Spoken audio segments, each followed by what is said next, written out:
Good afternoon, everybody. Hope you're doing well today. My name is Matt. I'm going to be taking you through today's webinar, which is, you can see in front of your screens there, it says 50 accounts. It's importing records. It's going to be around about 45 minutes, to be honest with you. I think that's going to be a bit too long. You'll probably end up getting some time back off the back of this. So, without further ado, let's have a look. If you've been here before, you'll know the rules. If not, these are the rules. So, your microphone is muted automatically. If you do need to cough or sneeze or whatever, don't worry. You're not going to interrupt me. I'm not going to be able to hear. You can sing along to the radio your heart content if you want to.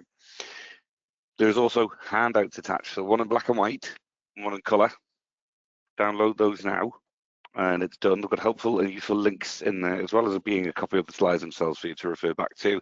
The reason we put black and white on there is just in case you want to print them out and take notes. I still do that. Don't know if anybody else does.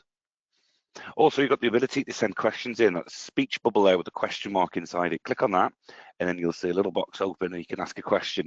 Now, I am on my own today, so thank you for your patience first off. I might not get around to answering questions because sometimes they come in thick and fast. I will try my best. If I do answer your question or somebody else's question, you will not see that question because I'm not going to be responding via typing. I'm going to be responding verbally. So don't worry if you can't see questions. It's not a technical error. It's just the fact that I'm not replying with the keyboard.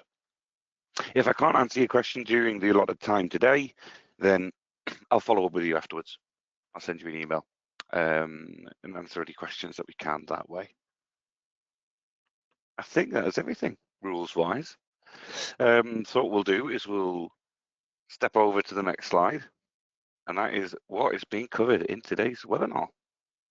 Well, first off, a little introduction into importing records.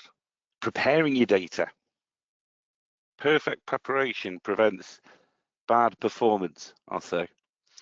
So we're going to show you how to prepare things, because there can be a lot of errors when it comes to importing. We're not going to be looking at exporting, okay? And we're not going to be looking at importing or exporting transactions, anything at all today. It's basically records. Then what we'll do is we'll demonstrate. I've got some data prepared for you. We'll demonstrate these importations as best we can. Go through some troubleshooting steps that you might come across, and then obviously show you where the further support is and answer any further questions that there may be. Now, you will be sent a recording of this webinar afterwards. So if you just want to sit down and watch without having to take notes, please feel free, because in an hour's time, after the section's concluded, you're going to be getting a copy anyway, so you can rewatch and listen again if needs be. You can also click along in your demonstration data or create a blank company if you can, and practice this outside of your live environment, as it were, just so you know you're going to get everything correct. Right, let us begin. So first off, importing records. Why import? Well, if you've got a large amount of data to enter and you don't want to be doing it manually, methodically, and inviting human error into the equation, importing is going to be the way to do it. It can be tedious and, like I say, error prone and just sitting there typing line after line after line after line after line. So importing lets you bring all that information to Sage in one go, whether it's new records, updating existing ones. It's especially useful, a couple of scenarios, if you're switching systems, just want to clean up your data, or if you just want to make some bulk changes without the headache. It's a good option to use this one. You can use it obviously to add new records, like I said, customer details, you update your existing ones, for example, just if you want to refresh contact info across a multitude of accounts that you have currently. One that I'm going to demonstrate to you is credit limit. Around about this time of year, with it being the festive period, some people increase their customers' credit limits and then decrease them again in January, February. And if you're going to be doing that over let's say, 30, 40, 50 different accounts, save some hours, do it by importing. So the benefits are obviously right there in front of you. It saves time, it's quite flexible, and you avoid mistakes as well. Now, if you're wondering how to get started, first thing is to know the rules of the game. You can see in front of you there, what can you import? So 2 main categories, records and transactions. We're focusing on the former today, which is records, and we're going to focus on customer as well. Now, the mechanics are virtually the same. As you can see to the right-hand side there, there's the data import screen that we're going to be looking at, the wizard that we use nowadays to speed up the process. The mechanics are the same throughout. The information is obviously going to be a bit different, and the templates will be a little bit different as well that you're going to be using depending on what you're going to be importing. But the click by click is pretty much identical. So once you've mastered it with one, you're probably going to be good to go with all the rest. And it's the same with everything with Sage, isn't it, really? If you haven't done it before, it can seem quite daunting. As soon as you've done it once, you think, what was I worried about? And that's how you'll feel about importing records as well. But as you can see to the right-hand side there, it's got your order trail transactions, customer records, fixed assets records if you use all of that, nominal accounts, product records, everything that you need there. I would urge you to practice in demonstration data, practice data, or a blank company before you do anything, because it is quite simple.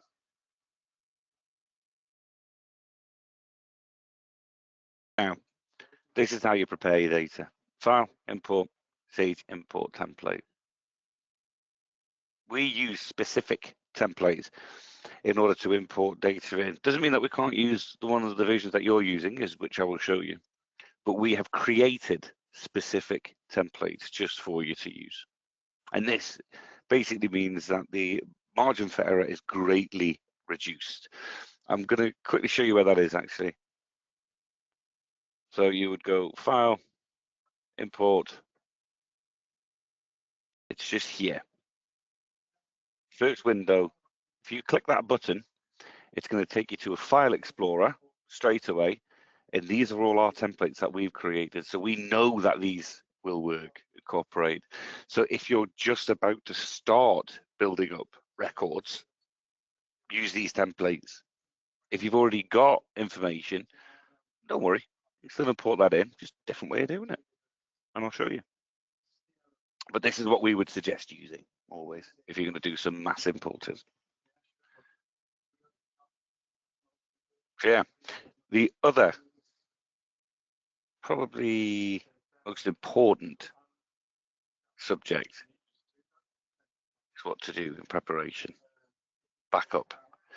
You would have heard Abby, Laura, Michael, and myself mention it constantly. Take a backup, especially when you're importing. You cannot undo an import. Okay, so if you are going to be importing massive amounts of data, especially if you're updating records, there'd be nothing worse than to import 1,200 different pieces of information and then find out that 1,199 of them are incorrect. So the best thing to do is take a backup. Therefore, if you do import something incorrectly, or let's say there's a power cut, something goes wrong during the process, you've got that saved point and that insurance policy. So back up, always back up before you do anything like this. And I'll show you as well, you call the data something like pre-backup or pre-import, something like that. So we're going to go through the process in the demonstration. It's quite demonstration heavy, as I say, but that's the best way to learn sometimes, isn't it? Just by seeing things happen. And if you are clicking along, superb. I think you're rather lucky because you'd have the same templates as I. But if you just want to practice this later on, then it's a good grounding for you just to sit back and relax and watch what's happening. So without further ado, let's get back to Sage 50. No exit out of this. And this is a company that I've set up called Test. Okay. Completely random. There's absolutely nothing in it. It is a shell of a company. And if you wanted to, I would suggest that you do this too, just for practicing. Obviously, you're going to have your bank accounts in there. You're going to have your nominal codes. These are all defaulted. There's going to be no transactions, no VAT returns, anything like that at all. Nothing for ROS in there if you're joining us from Ireland, nothing at all. It's all just blank. And that's why I've called it Test. So the first thing that we want to do is we want to file, import. Click yes. Right. we want to click back up. Now, I've got no data in this, so you might be thinking, well, Matt, what are you backing up? Well, the reason I'm backing up is because, again, if I import 1,500 files, 2,000 files into this arena, and they're wrong, I'm going to have to reset up a company and delete this one again. Or I could just restore the backup that I'm about to take. And because there's nothing in there, it's going to be quite quick. So data files, pre-import. What I would do is I would save this to, let's just say I'm going to save it to my desktop. Done. Click OK. Don't want to check the files? Yeah, always. Now, because again, there's no data in this, this is going to be quite a rapid check. There's not even a one of one for it to look at. Superb. Fantastic. That's all been done and dusted, and now we can move forward. So, as I mentioned, what we're going to be doing today is we're going to be looking at customer records, so the mechanics are all the same. Okay, so if you do have specific areas that you want to look at, focus on that as well. But customer records is for me. That's where we're going to be going. So what we're going to do here is click next, and it's going to take us to data source. So these are Excel, aren't they? .csv, comma separated value. It's the old one in the Excel worksheet. So I'm going to be working from today. So if you do have a .csv file, guess what you'll be picking? And if you do have a worksheet, guess what you'll be picking? It's quite simple. And these are the only two options because these are the only two things that you can import. Then I'm going to browse to my import file. Oh, look at that, light blue pizza. Here's one I created earlier. So it's like I'm in my import files here, and I'm going to do this one, 1A, customers. Now, these are here references for me. You don't really need to pay attention to them. They bear no mind. You could call this abracadabra if you wanted to. It's completely up to you. But these are just guidelines for me during this demonstration to show you what I'm going to be importing. First, 1A is customers, and this is with headings. So if we were to want to have a look at this before, I'm just going to open up my Excel spreadsheet before I import it, just to have a quick check. I'm just clearing my throat there. As you can see, this isn't a Sage template, okay? This is just one that I've made. So account reference, name, address 1, 2, 3, 4, 5, contact and telephone number. There we are. Nice and simple. I've only got a few coming in here. Now, account reference, this one is quite important. First off, maximum 8 characters. We'll come across that later on in the session, but maximum 8 characters. And the rest of them are pretty much free reign as long as you follow the rules of imports, which is on one of the links in the handout. I'm not going to go through them all because that'll be 45 minutes separately. But have a look at that, what you can and can't import, special characters wise, etc. But this is pretty much what I made. It's not a Sage template, it's what I made. That's what I'm going to be importing. So back here, I will locate that. I'll select it.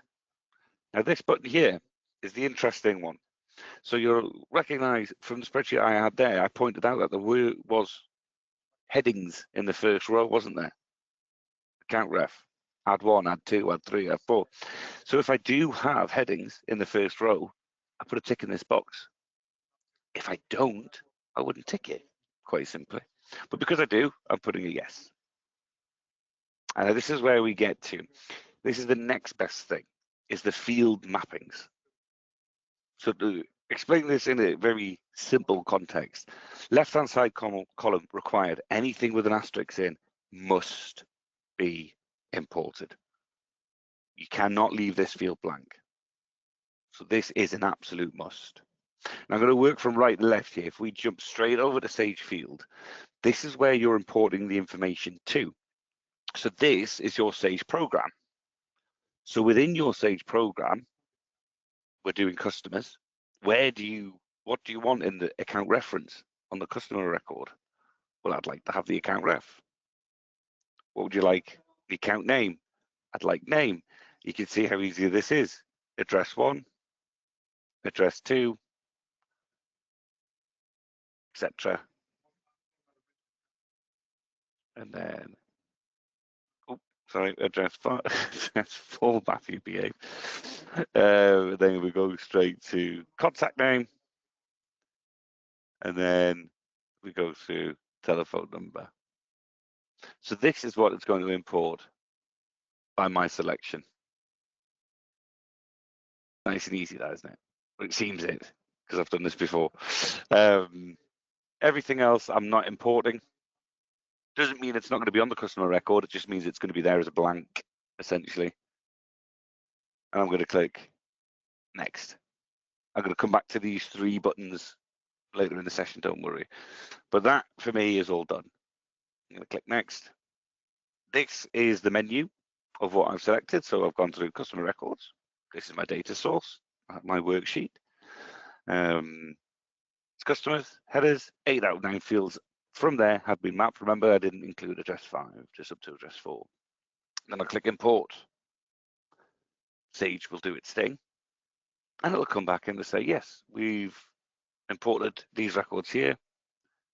None have been rejected. Superb. I've got the option to print that as confirmation if I wanted to. Not really necessary, but again, it's down to you. If you want proof that it was imported, there's no harm in that. Save it in a file on your desktop or something. Then just click close. Now when we go to customers, remember it was blank before, they're all there. All the information that I wanted is all there. Now, question came last time around the session saying some key data that hasn't been imported, i.e. tax treatments, etc. But if that is the case, and there is no tax treatment set up, or tax codes set up, anything like that at all, it's going to go to the defaults that you set up when you set up the company.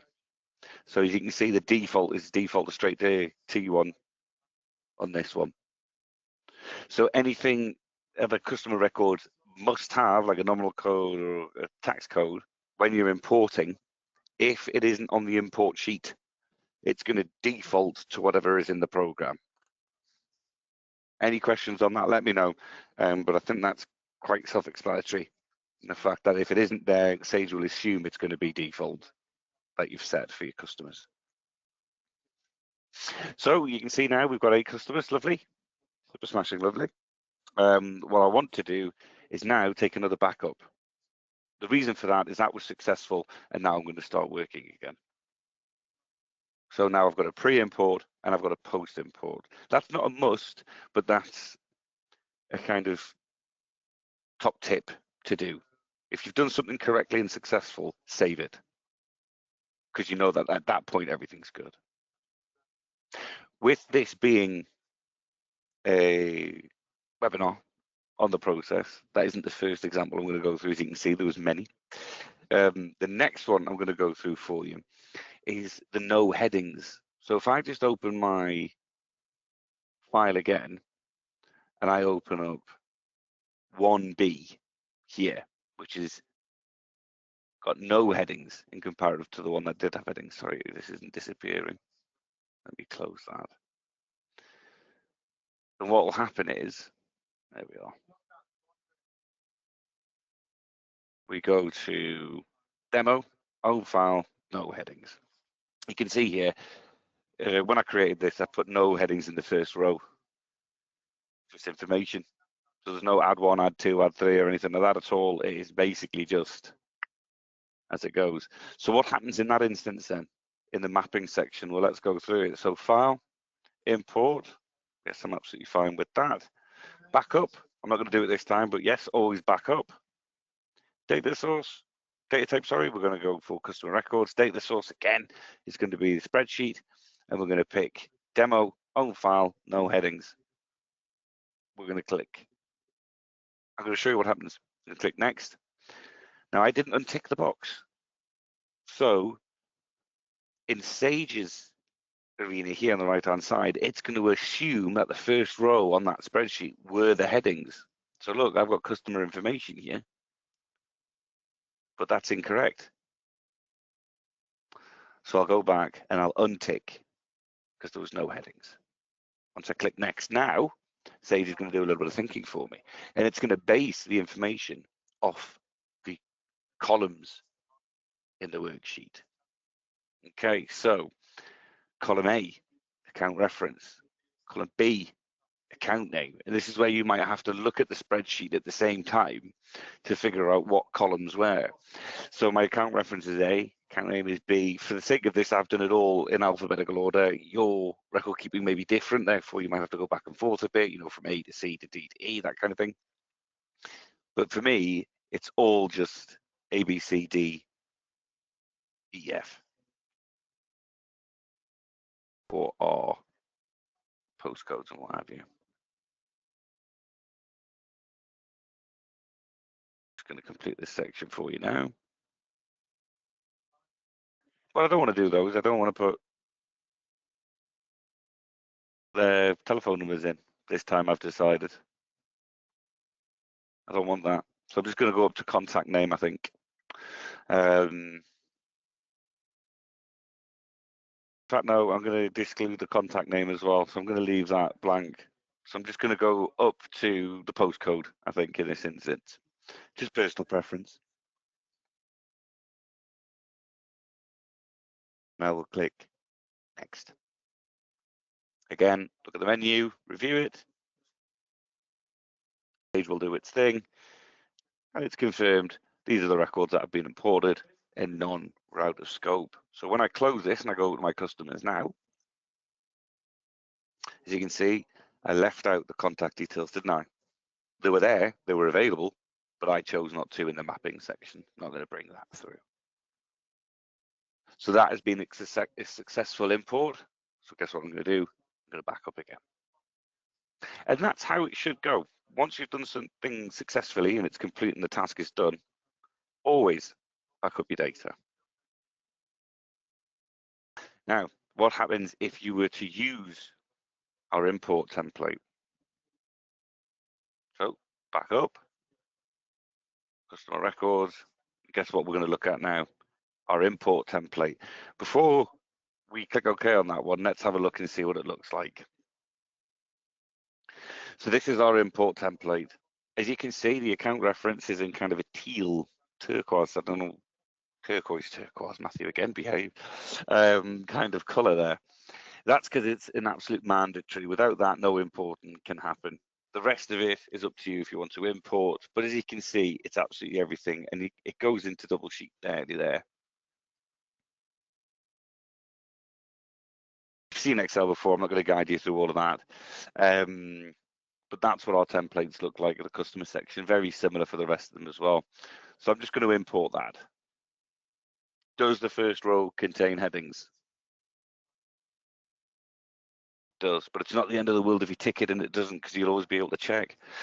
And as you can see now, because we're using a template and the template titles match exactly what already exists in Sage, it's mapped them. Okay, so all the information on there is coming through. No need to chop and change, nothing at all. So then click next, look at the menu, make sure I'm happy, import. Again, successful because we are in a test environment, so hopefully it's all going to be successful. Then I go to my customers, and as I can see there, they have all been entered. Little Easter egg for you here, Michael sometimes puts his name in the data. He also tries to misspell it sometimes, Michael Corks. But yes, we have successfully imported 3 sheets. Another popular question, sorry to be repetitive, that came in was about multi-worksheets. So you might have a lot of people working off the same sheet with different pages attached to it, always back up, remember. And in that instance, Sage makes it quite easy for you again. So let's demonstrate what I mean. Multiple worksheets, I'm sure you're familiar. If not, you look at the bottom here, sheet 1, sheet 2, and sheet 3. Most workbooks with Excel a minimum 3 worksheets. You may have marketing data and one of the files here, you may have some stats on sheet 2, and then you may have the information that you want on sheet 1. Now, how does Sage know where to go?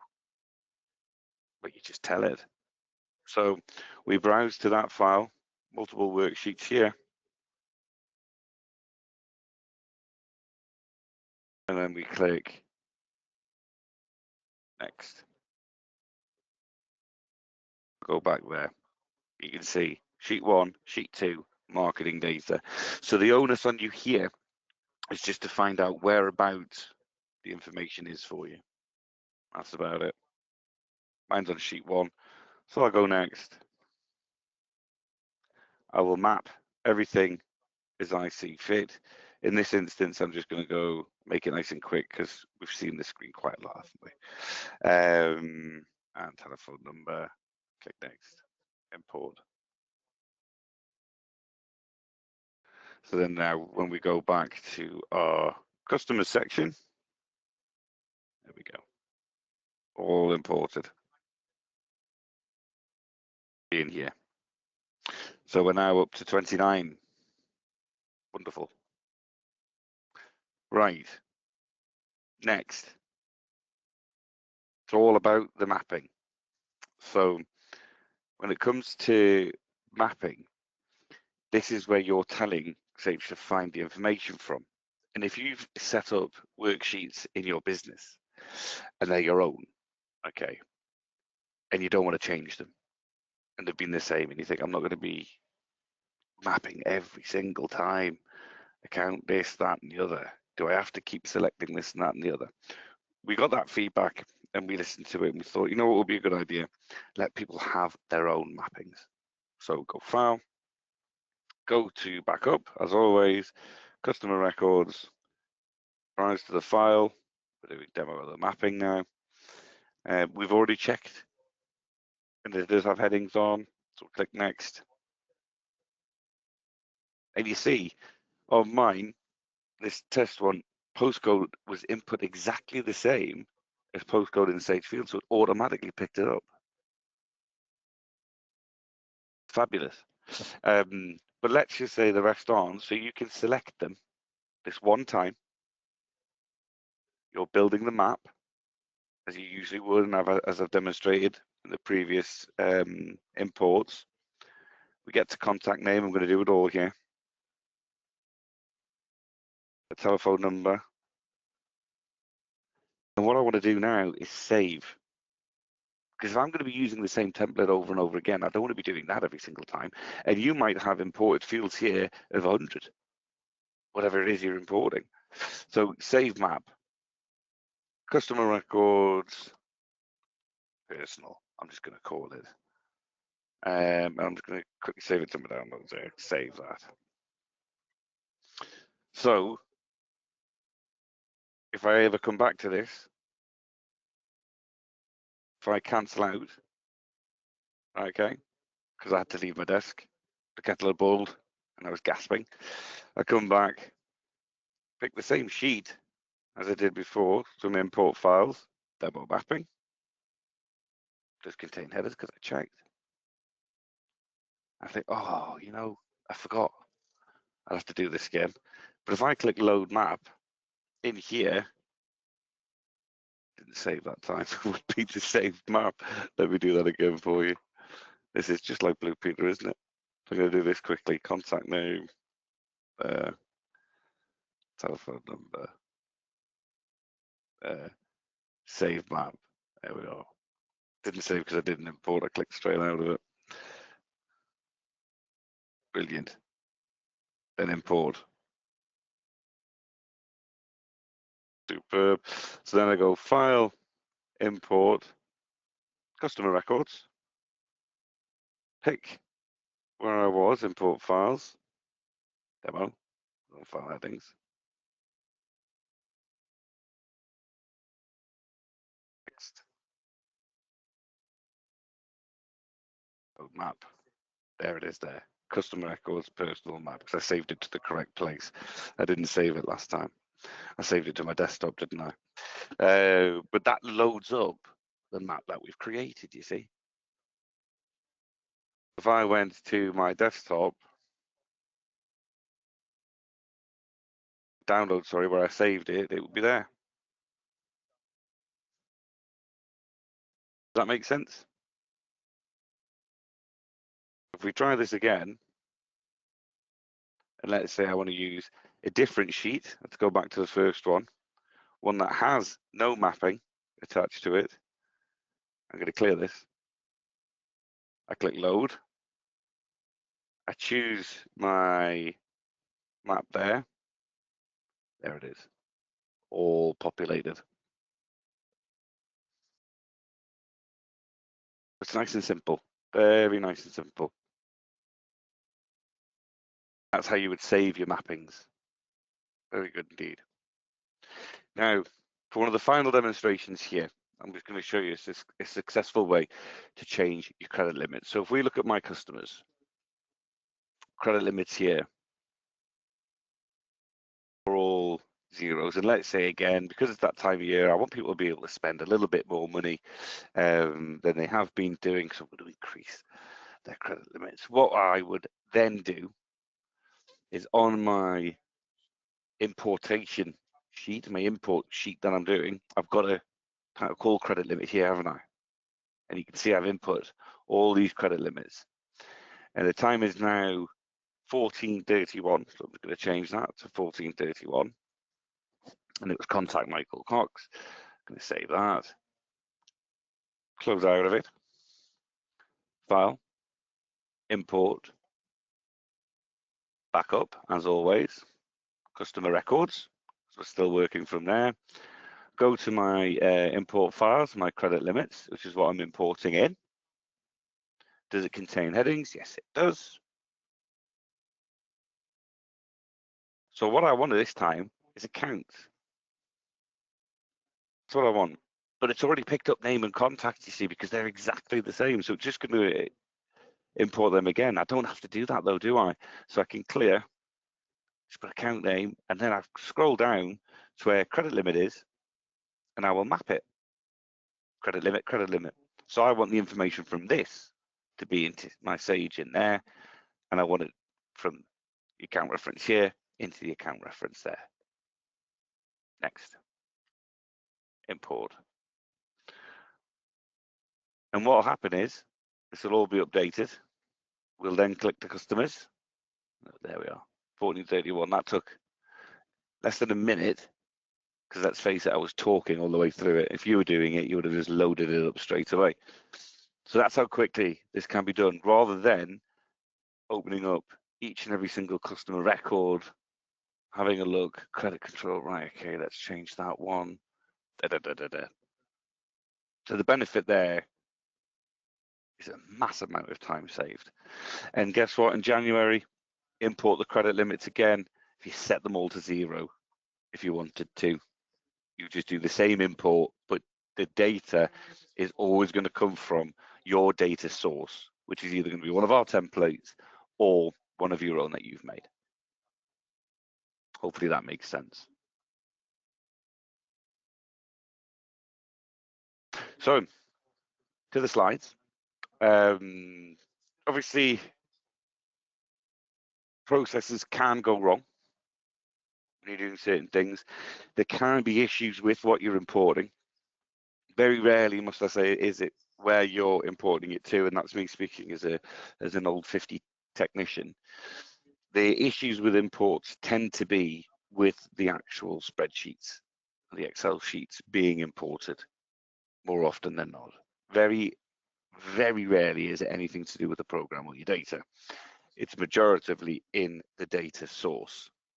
And you will get a couple of references that say, this is illegal. Can't do that, it's illegal. It doesn't mean you've broken the law, it just means it's an illegal move, as it were in chess. It's an illegal move in Sage 50. So you may see illegal sales, purchase ledger account reference. A more common is import file still open.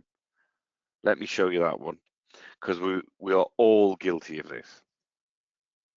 So let's say I open up my credit limits spreadsheet just to check the information. And instead of closing it, I'm just going to minimize it.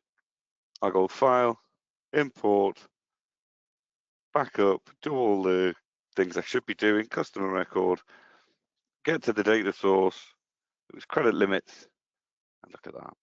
You'll see that straight away. We are all guilty of that because it happens so quickly. So yes, spreadsheets must be closed down before you import. Another common one is this here. illegal account ref. So if I am to open up the spreadsheet, we said before, didn't we, maximum of 8 characters? Let's say accidentally I've imported more. I'm just going to save this. And I go to import this in here, click next. Do all my mappings, click next again, import. It's going to come up with this. Error in record 1. Account reference, illegal sales ledger, account reference. 1 error detected. If you've got 1,000 things that you're importing and you've got 1,000 account references all with 9 digits, you're going to have 1,000 errors. And it's going to look a lot worse than what it is. You can edit the import just by clicking on this button. It'll open the spreadsheet for you.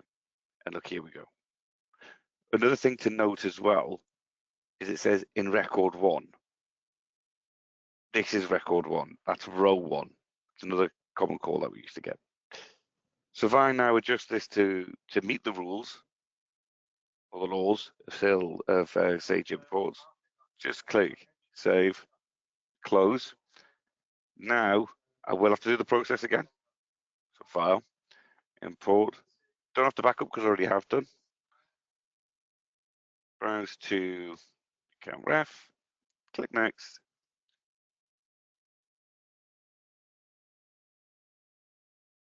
Click account reference. Sorry, I double clicked there, that's why that message popped up. Click import.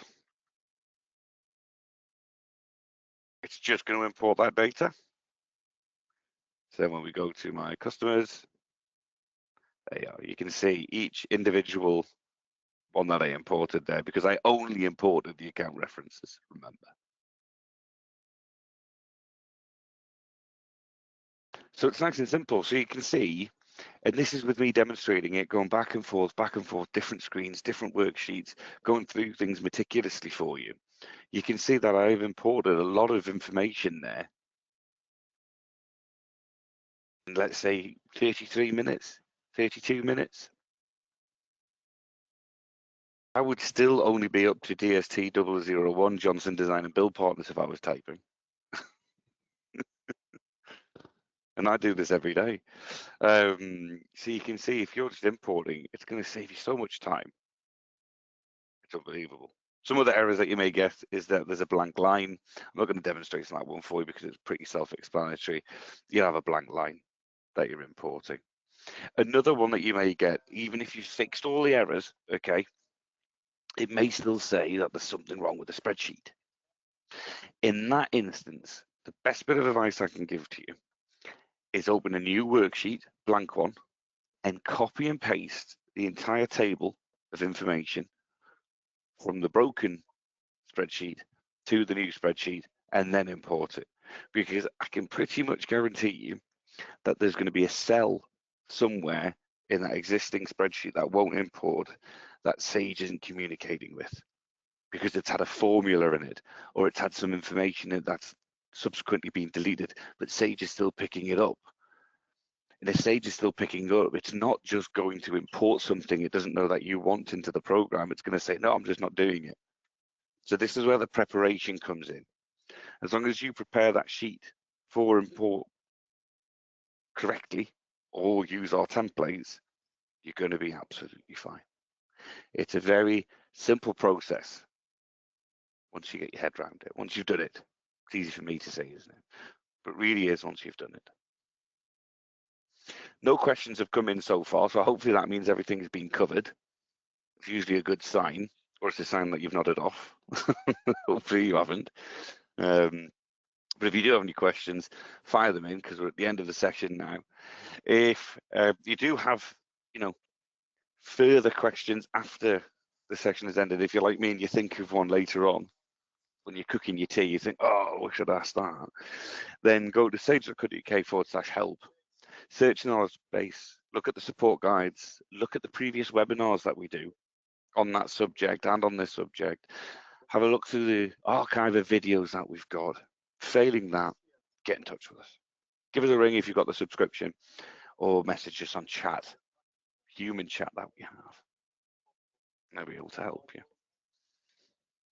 Other than that, we've got more coming your way with Copilot and Sage 50 accounts. Getting quite exciting now with the time that's being saved, with customers using and getting immersed into the Copilot engine that we're using. Obviously, UK only, not available in Ireland as of yet. So if you are a UK user, get along to the webinars with Michael. Really informative stuff and really, really good tips and tricks on how to get the most out of your software without having to spend so much time doing it. Now, if you could, for me, fill in the survey after this. It would mean the world to me. We do read every single comment. We rely on your feedback to know what we're going to be doing next. So if you've got a subject that you want covered, let us know. If enough people ask for it, we'll build it. We've done it with data management tool. We've done it with a lot of different things over the last year or so. So please just get in touch and let us know what you want.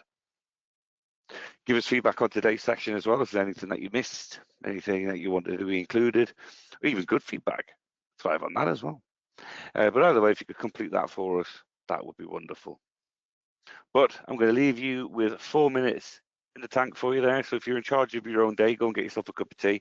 If you're not in charge of your own day, then tell them Matt from Sage said you're allowed. Other than that, I hope you have fabulous weeks, and I shall see you soon. Bye for now.